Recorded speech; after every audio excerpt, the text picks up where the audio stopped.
13 दिसंबर 2025 पंजाब के लुधियाना शहर में दिन के करीब 12 बज रहे थे और उसी जालंधर बाईपास के पास अमेरिकन होटल में एक लड़का और एक औरत आती है और दोनों ने अपनी आईडी जमा कर उस होटल में इंटर कर जाते हैं। कमरे नंबर 203 की ओर जाने लगते हैं और ये सब कुछ नॉर्मल देखने में लग रहा था, जैसे कि एक प्रेमी जोड़ी यहाँ पर टाइम बिताने आए हैं। लेकिन वो होटल का कमरा बंद होते ही इतना ज्यादा खतरनाक साबित हो जाएगा ये कभी कोई नहीं सोचे थे। जब 4 घंटे बाद होटल का कमरा खुला तो होटल का स्टाफ देखकर तंग रह गया, क्योंकि वो वजूद वहीं पर पड़ा हुआ था और शरीर पर इतने ज्यादा दाग थे कि वो गवाह दे रहे थे कि ये एक हत्या नॉर्मल नहीं है। आखिर वो 4 दीवारों के बीच ऐसा क्या हुआ जो इन प्रेमों को खौफनाक साबित कर दिया। ठीक दोस्तों, एक तरफ 35 साल का रेखा, जिनका जिंदगी इतना ज्यादा आसान नहीं था क्योंकि वो पति से अपने दूर रह रहे थे और उनको कंधे पर 2 बच्चों का जिम्मेदारी था। पूरे समाज के नजरों में एक अकेली औरत होने का दर्द और वो हमेशा से अकेले ही रहती थी। दूसरी तरफ था 25 साल का अमित, जो यूपी के रहने वाला था और लुधियाना के अंदर कपड़ा डाई वाला काम किया करता था।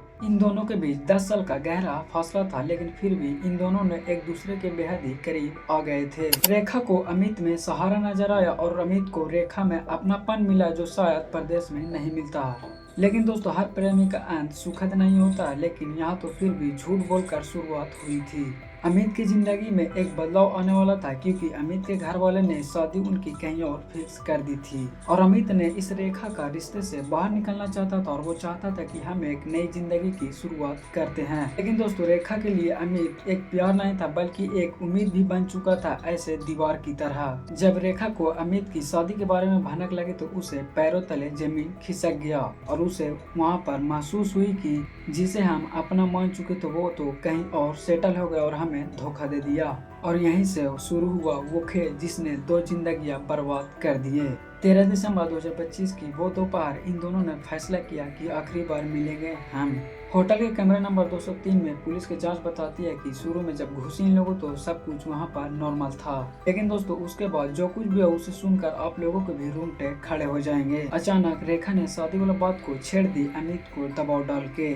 रेखा ने बताया कि हम तुम्हें छोड़कर नहीं जा सकते। फिर अमित ने अपनी मजबूरी बताई अपनी शादी को लेकर और अमित ने शादी से साफ इनकार कर दिया। फिर रेखा का उम्मीद पूरी तरह से टूट गई थी। लेकिन दोस्तों, हैरान करने वाला बात यह है कि रेखा ने उस होटल में खाली हाथ नहीं गई थी, बल्कि अपने साथ एक कटर भी ले गई थी। वही कटर जो सब कुछ काटने में काम आता है। जैसे ही अमित ने शादी से इनकार किया तो उसने रेखा ने अमित पर डायरेक्ट हमला कर दी उसी कटर से। लेकिन ये हमला कोई आम नहीं था, क्योंकि रेखा ने एक ऐसे जख्म दिए जो अमित कभी भूल नहीं सकता था। अमित ने पूरी तरह से घायल हो चुका था और यहीं पर कहानी खत्म नहीं होती है, बल्कि यहीं से एक और कहानी क्रिएट हो जाते हैं। दर्द और गुस्से से अमित ने वो किया जो शायद कोई प्रेमी ऐसे करते हैं। दर्द होने के बाद भी अमित और रेखा में एक हाथापाई होता है। अमित की पकड़ इतनी ज्यादा तेज थी कि रेखा का सांस वहीं पर थम जाती है और अमित ने रेखा को मारकर उस होटल से तुरंत निकल जाता है। लेकिन दोस्तों, कहते हैं नहीं, गुनहगार चाहे कितनी भी शातिर क्यों न हो, कोई ना कोई सुराग छोड़ ही देता है।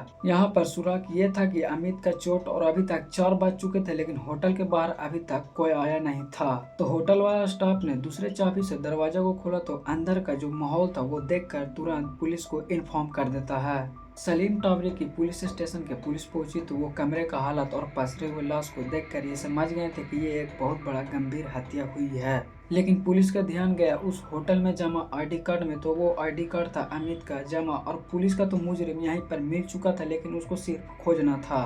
पुलिस वाले ने अपने दिमाग लगाते हैं और जितने भी लुधियाना शहर का अस्पताल था सभी को सभी अलर्ट जारी कर दिया था। और यही एक दिमाग उनका जीत तक पहुंचाता है, क्योंकि वो था जो अमित वो था घायल और वो घायल होकर सिर्फ हॉस्पिटल ही जाएगा। अमित ने ना जाने कितने हॉस्पिटल में गया और उसे सारे हॉस्पिटल रेफर कर दिया। अंत में जाकर चंडीगढ़ पीजीआई हॉस्पिटल में गया तो पुलिस वहीं पर उनको पकड़ लिया। घटने के 24 घंटे के अंदर उसे चंडीगढ़ के पीजीआई से उसे गिरफ्तार कर लिया। लेकिन दोस्तों, रेखा ने सोचा था कि हम उसे किसी को होने नहीं देंगे, लेकिन वो अपने जान खुद गवा कर चली गई। अमित जो अपने नए जिंदगी का सपना देख रहा था, अब उसे न जाने कितने साल जेल में सड़ने पड़ेंगे।